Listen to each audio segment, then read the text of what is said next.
তুমি যদি কদরের রাত পেয়ে যাও এটা বলবে, হে আল্লাহ আপনি ক্ষমাশীল, আল্লাহ আপনি ক্ষমাকে পছন্দ করেন, আল্লাহ তাই আপনি আমায় ক্ষমা করেন। হে আল্লাহ আপনি ক্ষমাশীল, আপনি ক্ষমাকে পছন্দ করেন, আল্লাহ আপনি আমাকে ক্ষমা করেন। এই দোয়াটা আমরা যেন বেশি বেশি করি। আমার সাথে সাথে সবাই একটু পড়ুন মেহেরবানি করে। আল্লাহুম্মা ইন্নাকা আফুন তুহিব্বুল আফওয়া ফাআফু আন্নি।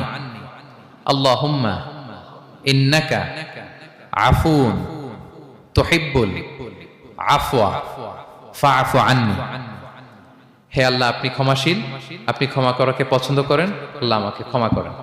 আমরা আমাদের নিজেদের ভাষায় অনেক দোয়া করতে পারবো, কিন্তু রাসূল সাল্লাল্লাহু আলাইহি ওয়াসাল্লামের শেখানো দোয়াগুলো এটা হচ্ছে মানে very precise in wording but comprehensive in meaning. এটার অর্থ, এটার আবেদন এটা অনেক বেশি। আমি অনেক 10টা-20টা বাক্য বলে এত সুন্দর কথা মিলাতে পারবো না। রাসূল সাল্লাল্লাহু আলাইহি ওয়াসাল্লাম যেটা শিখিয়ে দিয়েছেন। আগে আল্লাহর প্রশংসা করলাম, আল্লাহ আপনি ক্ষমাশীল, আবারও প্রশংসা,